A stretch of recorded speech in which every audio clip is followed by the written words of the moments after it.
Doctor صاحب، جب ہم جا رہے تھے بریکنگ نیوز کی جانب تو بات ہو رہی تھی، آپ نے ایک بہت اہم بات یہ فرمائی تھی کہ ایمان، ہمارا ایمان عقیدے کی پوٹلی بن کر رہ گیا ہے. یہ عقیدے کی پوٹلی ایمان میں تبدیل کیسے ہوگی؟ یہ بالکل اسی طریقے سے ہوگی جیسے کہ حضور صلی اللہ علیہ وسلم نے کیا تھا، قرآن کے ذریعے سے. قرآن کو اگر واقعتاً ذہنوں میں اتارا جائے، دلوں میں اتارا جائے، تو پھر اس سے وہ یقین والی کیفیت پیدا ہوتی ہے. یہ اللہ کا کلام ہے، اور اللہ تعالیٰ کی طرف رغبت رکھنے والی ایک چیز ہمارے دلوں میں ہے جس کا نام روح ہے. یہ روح جو ہے یہ it dances to the tune of Quran. اگر واقعتاً قرآن مجید جو ہے وہ پڑھا جا رہا ہو، سمجھا جا رہا ہو، اور ذہنوں اور قلب کے اندر اتر رہا ہو، تو وہ روح جو ہے اس کی تائید کرتی ہے کہ یہ واقعتاً اللہ کا کلام ہے. اور یہ یقین جو ہے، قرآن پر یقین، یہ در حقیقت پھر محمد پر یقین صلی اللہ علیہ وسلم اور آپ کی لائی ہوئی جملہ تعلیمات پر یقین، یہ اصل میں پیدا ہوتا ہے. اسی لیے قرآن کو کہا گیا احادیث کے اندر حبل اللہ، یہ اللہ کی رسی ہے، اس کو مضبوطی سے تھامو، اسی کے ذریعے سے تمہیں ایمان حاصل ہوگا. اور قرآن مجید میں 4 جگہ پر حضور کی جو بیسک میتھڈالوجی ہے جس سے کہ آپ نے لوگوں کو بدلا ہے. یہ تو لوگوں کو معلوم ہے 313 آدمی آ گئے میدان مدد میں، یہ آئے کہاں سے تھے اور کیسے ان کو بنایا گیا تھا، ان کی شخصیت کے سازی کیسے ہوئی تھی.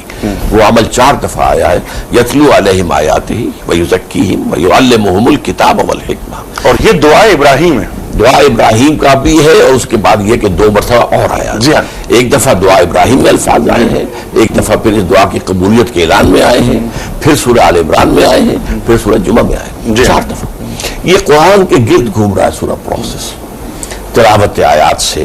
یوں سمجھئے کہ جیسے میگنیٹ ہوتا ہے، اس میگنیٹ کو آپ اگر کوئی لوہ چون اور مٹی اس کا لکڑی کا برادہ ہو، ملا جلا ہو، علیحدہ کرنا ہو، تو میگنیٹ لے آئیے، لوہا اس کے ساتھ چپٹ جائے گا. قرآن وہ میگنیٹ ہے کہ آپ اسے معاشرے میں پھیلائیں گے تو جو سلیم الفطرت لوگ ہیں، روحیں جن کی زندہ ہیں، مردہ نہیں ہوئی ہیں، وہ اس کے ساتھ چمٹ جائیں گے. یہ فطری عمل ہوگا، یہ فطری عمل ہوگا. اور دل جب گواہی دے گا تب وہ یقین پیدا ہوگا. وہ جو اقبال نے کہا ہے بڑا پیارا شعر، تو عرب ہو یا عجم ہو تیرا لا الہ الا لغت غریب جب تک تیرا دل نہ دے گواہی. ٹھیک. اسی لیے حضور کی ایک حدیث حضرت عمر رضی اللہ تعالی عنہ سے ہے، ان اللہ یرفع بہذا الکتاب اقواما ویضع بہ آخرین. اب اللہ تعالیٰ اسی قرآن کے حوالے سے اسی کی بدولت قوموں کو اٹھائے گا، ابھارے گا، عروج پر پہنچائے گا، اور اسی کو ترک کرنے کے بعد اس زوال سے آشنا کر دے گا. ڈاکٹر صاحب، پچھلے پروگرام میں جو جملہ آپ نے ایک عطا فرمایا تھا وہ یہ تھا کہ اسلام کو ہم بات کر رہے تھے امت مسلمہ کی ذب و حالی کے موضوع پر.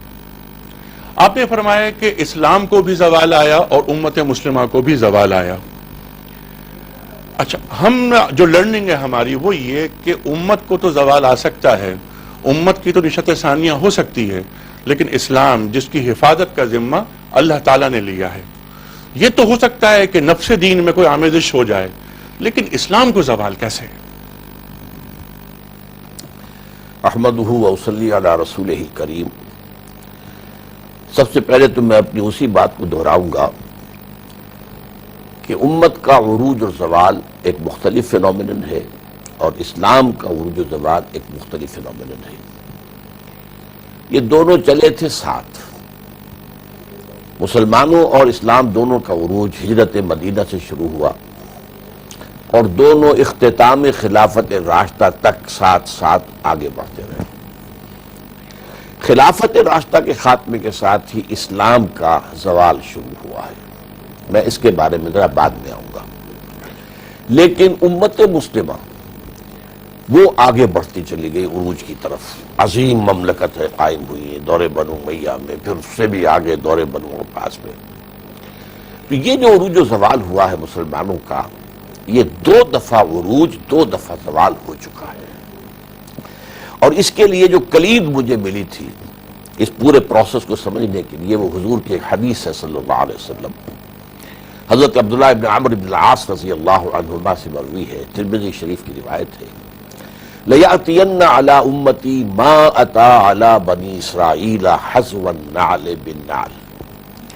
میری امت پر بھی وہ سارے حالات وارد ہو کر رہیں گے جو امت بنی اسرائیل پر، سابقہ امت مسلمہ پر آئے، بالکل ایسے جیسے ایک جوتی دوسری جوتی سے مشابہ ہوتی ہے۔ جوتی کا جوڑا زمین پر رکھا ہو تو رخ علیحدہ نظر آئے گا جوتوں کا، ان کے تلوے جوڑ دیجئے تو ٹرائنگلز اور کانگروئنٹ۔ اب وہاں پر قرآن مجید میں سابقہ امت مسلمہ کے دو عروجوں اور دو زوالوں کا ذکر ہے۔ ایک عروج حضرت داؤد، حضرت سلیمان، حضرت طالوت کا زمانہ 100 برس، پھر زوال شروع ہوا، اور اس زوال کے دور میں اخلاقی زوال، اعتقادی زوال، عملی زوال، سارے زوال آئے۔ تو پھر اللہ تعالیٰ کے عذاب کے کوڑے برسے۔ سب سے پہلے جو شمالی مملکت بن گئی تھی اسرائیل، اسے اسیریوں نے ختم کیا 700 قبل مسیح میں۔ پھر نبوکدنضر مشرق سے آیا ہے، اب اس نے جو تباہی مچائی ہے، اینٹ سے اینٹ بجا دی یروشلم کی، اور جو حضرت سلیمان نے ہیکل بنایا تھا اسے مسمار کر دیا، اور 6 لاکھ آدمی آن دی اسپاٹ قتل کیے، اور 6 لاکھ کو قیدی بنا کر لے گیا، ایک متنفس بھی یروشلم میں باقی نہ رہا۔ پھر دور آیا حضرت عزیر علیہ السلام کی دعوت توبہ، لوگوں پلٹو اپنے رب کی طرف، اس کے اثرات ہوئے، پھر اس اخلاقی اصلاح ہوئی، اعتقادی اصلاح ہوئی، عملی اصلاح ہوئی۔ پھر ایک دور عروج کا آ گیا مکابی سلطنت، جو زمینی رقبے کے اعتبار سے تو حضرت سلیمان کی سلطنت سے بھی بڑھ کر تھی، لیکن پھر اس کے بعد پھر زوال آیا، اور اس مرتبہ پھر یورپ کی 2 قوموں نے انہیں رگڑا ہے، پہلے گریک سے سکندر اعظم اور سیلیوکس وغیرہ، اور اس کے بعد پھر رومنز کی حکومت یہ قائم ہوئی ہے، اور رومنز کے زمانے میں پھر 70 عیسوی میں دوبارہ ٹائٹس رومی نے قتل عام کیا ہے یروشلم میں، 1,33,000 یہودی ایک دن میں قتل کیے 70 AD، اور ان کو نکال دیا گیا، یہاں سے نکل جاؤ، ڈائسپورا شروع ہو گیا، پوری دنیا میں منتشر ہو گئے، اور ہیکل پھر گرا دیا گیا، اور آج تک گرا پڑا ہے۔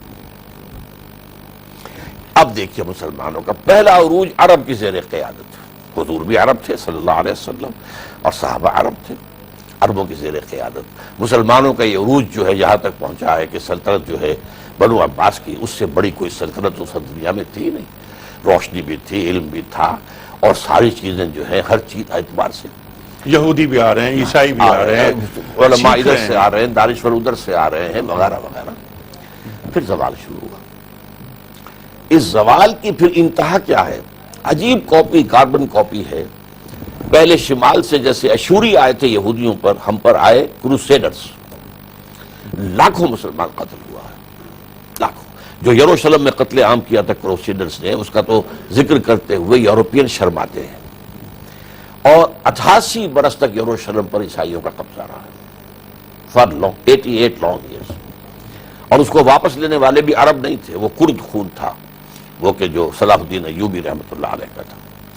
اس کے بعد جیسے وہ نیبوکدنضر مشرق سے آیا تھا، ہمارے اوپر تاتاری ہورڈز آئے ہیں، اور ان کے ہاتھوں کروڑوں مسلمان قتل ہوا۔ یہ لاکھوں کا معاملہ نہیں ہے، اب پورا علاقہ، پورا خارزم شاہ کی عظیم مملکت، خراسان کا پورا علاقہ، افغانستان کا پورا علاقہ، ایران پورا علاقہ، عراق کا آدھا علاقہ، کروڑوں فرما رہے ہیں، کروڑوں۔ اچھا، کتابوں میں جو ہمارا اگر حافظہ کام کر رہا ہے تو وہ 18 لاکھ کی فگر آئی ہے۔ نہیں، کروڑوں کا۔ اچھا، آپ پورے علاقے کو دیکھیے۔ اچھا، اس کا کلائمیکس کیا تھا اس ڈاؤن فال کا؟ 1258 میں آخری عباسی خلیفہ کو نکال کر اور سڑک پر ڈال کر اور اس کے اوپر گھوڑے چڑھا دیے۔ یہ تھا end of the Arab leadership of the Muslim امہ۔ ٹھیک ہے، 200 برس پھر ہمارے گزرے ہیں بہت ہی برے حالت کے اندر، امت کے اندر کوئی خیر کی، کوئی بھلائی کی کہیں امید نہیں تھی۔ اب وہ معجزہ ہوا، جن تاتاریوں نے کروڑوں مسلمانوں کو قتل کیا تھا وہ اسلام لے آئے۔ جی ہاں، مسلمانوں کو فتح کیا، اسلام سے مفتو ہو گئے، اسلام سے مفتو ہو گئے۔ ہے آیا فتنہ تاتار کے افسانے سے، پاسباں مل گئے کعبے کو سلم خانے سے۔ جی ہاں، اب دوسرا رائز ہوا امت مسلمہ کا، that was under the leadership of the tricks. Hindustan میں آئے، یہ سارے خلجی کون تھے؟ ترک تھے۔ یہ تغلق کون تھے؟ ترک تھے۔ یہ غزنوی کون تھے؟ ترک تھے۔ اور پھر جو مغل آئے ہیں یہ بھی تو ترکان تیموری، یہ ترکان صفوی اور ترکان عثمانی۔ ترکان عثمانی نے جو عظیم مملکت قائم کی ہے، جو بالکل رومن امپائر کی طرح کی تھی، اور یہ سلسلہ جاری رہا 1924 تک۔ نہیں، ابھی میں عرض کر دوں، اس میں ایک بات ہمارے نوجوانوں کو سمجھانے کی ہے، کاش کہ ان کو یاد ہو جائے۔ پہلے دور عروج میں اسلام اور مسلمان داخل ہوئے اسپین کے راستے یورپ میں، اور فرانس کے ہارٹ تک پہنچ گئے تھے۔ دوسرے دور عروج میں ترک داخل ہوئے جنوب مشرق کے راستے سے اور ویانا تک پہنچ گئے۔ یورپ کو 2 مرتبہ مسلمانوں نے اپنے پاؤں تلے روندا ہے۔ بہرحال اس کے بعد جو ہمارا زوال شروع ہوا ہے، اب جیسے وہاں بھی جو دوسرا دور تھا اس میں یورپین پاورز آئی تھی، گریکس اینڈ روم، ہم پر بھی یورپین کولونیلزم آیا ہے اور تمام مغربی یورپ کے اقوام آ گئے، انگریز آ گئے، ڈچ آ گئے، ورندیزی آ گئے، فلاں آ گئے، فرانسیسی آ گئے، اطالوی آ گئے، یہاں تک کہ پہلی جنگ عظیم کے بعد پورا عالم اسلام یورپ کے زیر نگی ہو گیا۔ لے دے کے سعودی عرب کا علاقہ کچھ تھا جو ہے نجد وغیرہ کا رہ گیا تھا، وہاں تھا ہی کچھ نہیں۔ اگر اس وقت کہیں تیل نکلا ہوتا تو سب سے زیادہ پنجے وہاں گاڑے گئے ہوتے، لیکن وہاں تھا ہی کچھ نہیں۔ یہ ہے ہمارے دوسرے زوال کی انتہا۔ آج اس وقت صورتحال جو ہے، اب جو صورت ہے وہ میں آپ سے عرض کر دوں کہ ایک تھرڈ رائز کی طرف امت جا رہی ہے۔ تو یہ تھرڈ رائز کو کیا ہم نشت ثلاثہ ثالثہ، اچھا، امت کی نشت ثالثہ، نشت اولا عربوں کے زیر قیادت، نشت ثانیہ ترکوں کے زیر قیادت، اب تیسری جو ہے وہ کس کو قیادت نصیب ہوتی ہے یہ تو اللہ تعالیٰ کس کو موقع دیتا ہے، لیکن ہونی ہے۔ ٹھیک ہے، اب نمبر 2 اسلام کی بات پہ جی اسلام پر بات۔ اچھا، اسلام کا زوال میں نے آپ سے کہا تھا کہ خلافت راشدہ کے بعد سے مسلسل آج تک ہے۔ وہ کیا ہے؟ سب سے پہلے ملوکیت آ گئی، یعنی جو سب سے اوپر کی سطح ہوتی ہے تمدن کے اعتبار سے، حکومت اور ریاست، اس کا معاملہ اسلام کے اصولوں اور ویلیوز سے کٹ گیا، اس کے نیچے نیچے اب اسلام رہ گیا۔ لیکن بہرحال کم سے کم یہ تھا کہ مسلمان حکومتیں جب تھی، ملوکیت مسلمانوں کی تھی، تو قاضی ہوتے تھے، مفتی ہوتے تھے، فیصلے شریعت کے مطابق ہوتے تھے، وہ نظام انٹیکٹ تھا۔ اس کے بعد جب آیا ہے ویسٹرن کولونیلزم کا دور، اب ظاہر بات ہے کہ اب تو دیوانی قوانین بھی اور فوجداری قوانین بھی، وہ ہم پر انگریزوں کے آئے، کہیں کسی اور کے آئے، وہ اور سکڑ گیا اسلام۔ اب رہ گیا عبادات تک، یا کچھ انہوں نے کم سے کم یہ ہمارے ساتھ رعایت برتی تھی کہ آئلی قوانین کو نہیں چھیڑا، you personal law keep it with you, اور عبادات میں کوئی انہوں نے ہمیں کوئی رکاوٹ نہیں ڈالی۔ نتیجہ کیا نکلا کہ اسلام جو اصل میں دین تھا، ایک مکمل نظام زندگی، مذہب بھی اس میں شامل ہے، وہ ہوتے ہوتے مذہب کی شکل اختیار کر گیا، اس کی وہ دین والی بات جو ہے وہ ختم ہو گئی۔ ٹھیک ہے، تو اس میں ایک ایلیمنٹ اور آیا، اسی عرصے میں یورپ میں جو بھی اس کی نشت ثانیہ ہوئی ہے، یورپ کی رینیسنس ہوا ہے، اس کے ساتھ جو تہذیب و تمدن وہاں پروان چڑھا ہے، اس میں گویا کہ بطور اصول موضوع یہ مان لیا گیا کہ ریاست کا اور اجتماعی نظام کا کوئی تعلق کسی مذہب سے نہیں، مذہب جو ہے وہ صرف انسان کا انفرادی معاملہ ہے۔ جی، سیکولر نظریات متعارف ہوئے، اور پھر اس 250-300 برس کے عرصے میں یورپ نے دنیا کو ترقی یافتہ شکل بھی اپنی بتا دی، مذہب کو نکال کر۔ جو بھی اوپر کا ایلیٹ تھا وہ تو اسی کے رنگ میں رنگ گیا، اسی کا ذہن، اسی کی فکر، اسی کی سوچ۔ جو میکالے نے کہا تھا کہ ہمارا نظام تعلیم، ہم یہ چاہتے ہیں کہ یہ لوگ ہندوستانی جو ہیں یہ اپنی کھال کی رنگت کے علاوہ ہر اعتبار سے یورپین ہو جائے، تو ہمارا ایلیٹ جو ہے وہ ان کے ذہنی نو کے اندر بہ گیا۔ تو اس سے کیا ہوا کہ چونکہ عیسائیت میں سرے سے نظام کوئی ہے ہی نہیں، عیسائیت میں قانون بھی نہیں ہے، حضرت عیسیٰ تو یہ فرما کر گئے تھے کہ موزائک لا جو ہے حضرت موسیٰ کا قانون، لا آف موسیس تم پر لاگو رہے گا، یہ اب بھی بائبل میں ہے۔ سینٹ پال نے اسے ایبروگیٹ کر دیا، ختم کر دیا۔ تو کرسچینٹی ایک ایسا مذہب ہے جس میں قانون ہی نہیں، کوئی شریعت نہیں، تو نظام کا تو سوال ہی پیدا نہیں ہوتا۔ تو اب ان دو اعتبارات سے اس مسلمانوں کے اندر بھی اب ذہناً جو تصور رہ گیا، ریلیجن 3 چیزوں کا مجموعہ ہے، عبادات، عقائد اور کچھ رسومات۔ کوئی بچہ پیدا ہوگا تو کیا کریں گے؟ عقیقہ کریں گے، بیپٹائز کریں گے، کیا کریں گے؟ ٹھیک ہے، you are free to do. وہ مر جائے کیا کریں گے؟ جلائیں گے اسے، کیا کریں گے اسے؟ جو ہے کہیں اوپر رکھ دیں گے پارسیوں کی طرح تاکہ پرندے کھا لیں، یا یہ کہ ان کو دفنایا جائے گا، you are free to do. تو عقیدہ جو چاہو رکھو، ایک خدا کو مانو، 1000 کو مانو، کسی کو نہ مانو، جس کو چاہو پوجو، ایک خدا کو جا کر انسین خدا کو مسجد میں پوجو، بندر میں جا کے چاہے اپنے بتوں کو پوجو، یو آر فری۔